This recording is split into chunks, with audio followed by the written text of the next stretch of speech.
ఖమ్మం జిల్లా రోటరీ నగర్లో జరిగిన ఆత్మీయ సమ్మేళనంలో తుమ్మల నాగేశ్వరరావుపై ఫైర్ అయ్యారు బీఆర్ఎస్ అభ్యర్థి పువ్వాడ అజయ్ కుమార్.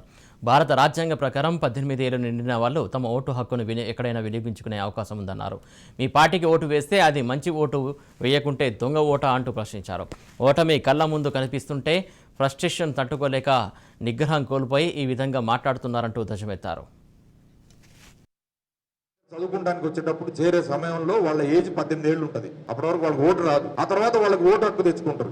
ఎక్కడైనా నివాసం పర్మనెంట్ గా ఉండే దగ్గర 90 రోజుల కన్నా ఎక్కువ ఉంటే వాళ్ళు అక్కడే వాళ్ళ ఓటు వాళ్ళు నిర్ణయం చేసుకోవచ్చు. నా దగ్గరకు వచ్చి చదువుకునే వాళ్ళు 5.5 సంవత్సరాల పాటు ఎంబీబీఎస్, 5 సంవత్సరాల పాటు డెంటల్, పీజీ అయితే 3 సంవత్సరాలు. వాళ్ళు ఇష్టపడి వాళ్ళ ఓటు వాళ్ళు ఇక్కడ ఉన్నప్పుడు వాళ్ళు చేయించుకుంటే మనం కాదంటమా? ఈ 25 సంవత్సరాల్లో అట్లా విద్యార్థులు వచ్చిన వాళ్ళు, మా హాస్టల్లో ఉండేవాళ్ళు, మా క్యాంపస్ లో ఉండేవాళ్ళు, మేము ఉద్యోగాలు ఇచ్చిన వాళ్ళు 1500 మంది ఆ క్యాంపస్ లో ఉంటారు. మొత్తం అది అక్కడ ఒక 3000 మంది పైన వాళ్ళు ఆ క్యాంపస్ లో ఉంటారు. మరి క్యాంపస్ లో ఉన్న దగ్గర వాడు ఎక్కడ ఉంటాడో అక్కడ ఓటు వాళ్ళు చేయించుకుంటాడు కదా తప్ప.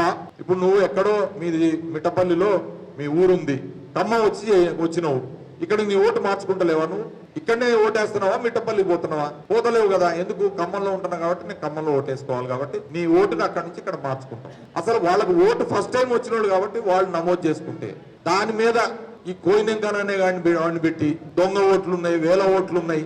అసలు మొత్తం ఆ డివిజన్ లో ఉన్న ఓట్లు మొత్తం కలిపే 3600 ఓట్లు.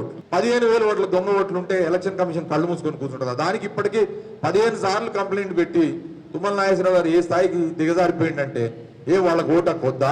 వాళ్ళు 18 ఏళ్ళు నిండిన వాళ్ళు ఓటు వేయొద్దా? అంటే నీకు వేస్తారా లేదా నాకేస్తారా లేదా విషయం పక్కన పెడితే, ఇక వాళ్ళకి ఓటు అంటే నీకు ఓటు వేసిన వాడికే ఓటు ఉండాలా, లేకపోతే ఇంకెవడికి ఓటు ఉండొద్దా?